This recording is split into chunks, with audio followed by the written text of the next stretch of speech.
hello guys आज एउटा jeep सुतिराखेको म देखाउँछु है त हजुर ल अरे यहाँ सुतिराखेको रहेछ नि त आम्मामा शङ्खे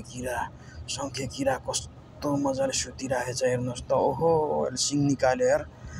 आम्मामा यस्तो टिनमा पनि यस्तोरी क्याच गरेर यस्तो पक्रेर सुत्दो रहेछ क्या यो नि हेर्नु त सिङ चलाउनु थाल्यो है आम्मामा अब चाहिँ थाहा पाएछ क्या यसले थाहा पाएछ मलाई कसैले चाहिँ हेर्दैछ हैन बाहिरबाट आएर चाहिँ कसैले चाहिँ मलाई हेर्दैछ केही अब गर्दैछ फोकस गरिरहेछ म माथि चाहिँ भनेर सोचिरहेछ रहेछ क्या यसले नि अहिले चाहिँ थाहा पाएछ हेरौँ है लिनु थाल्यो है नत्र यो त भित्र यो उसको चाहिँ नि बोक्राभित्र चाहिँ नि टाउको हालेर यो निदाउने हो नि त लुक्ने हो नि त हैन यो ठुलो खालको शङ्खे किरा रहेछ हाम्रोमा चाहिँ पहाडमा चाहिँ अब सानो खालको हुन्छ हैन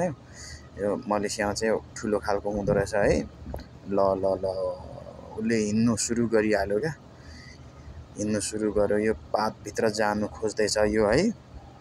हेर्नुहोस् जानु खोज्दैछ है ल घिसिँदै बिस्तारै घिसिनु थालिरहेछ म चाहिँ यताबाट लाइटको फक्सले चाहिँ देखाइरहेको छु है लाइटको फक्सले देखाएर म यसलाई सुविचार गर्दैछु के गर्दो रहेछ भनेर है आज अनुभव बटुल्दैछु यसको बारेमा हैन तपाईलाई कस्तो लाग्छ यो मेरो भिडियो हेरेर आफ्नो चाहिँ प्रतिक्रिया कमेन्ट बक्समा राख्नु होला लुक्यो नभन्दै लुक्यो त यो पत्ता भित्र लुक्ने रहेछ के यो पत्ता भित्र टाउको लुकाउने रहेछ उसलाई चाहिँ आफ्नो चाहिँ टाउको नै अलिकति प्यारो लाग्दो रहेछ ढाडमा त अब जो सेफ्टी छ भन्ने उसलाई चाहिँ महसुस भइरहेछ नि त हैन अनि त्यहाँदेखि आफ्नो टाउको चाहिँ सेभ गरिरहेछ क्या यसले हेर्नुहोस् आदरणीय दर्शक मित्रहरू युट्युब साथीहरू ल यस्तै अचम्मको भिडियोहरू देखाउने छु तपाईहरुलाई हैन फेरि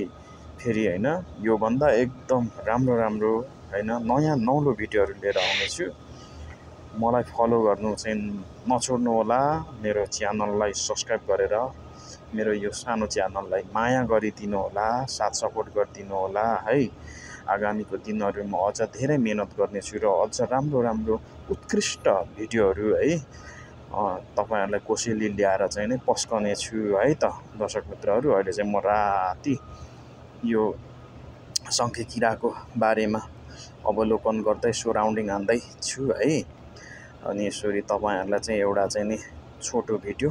पस्काउँ भनेर मैले चाहिँ हिँड्दै यो शङ्खे किरालाई भेटेर मैले चाहिँ क्यामेरामा कैद गरिदिहालेको है त दर्शक मित्रहरू ल यति भन्दै तपाईहरुबाट म बिदा लिन चाहन्छु यो भिडियोबाट अर्को भिडियोमा फेरि तपाईहरुसँग भेटघाट गरौँला भन्दै अहिलेलाई चाहिँ तपाईहरुसँग बाइ बाइको हात हल्लाउँछु ओके बाइ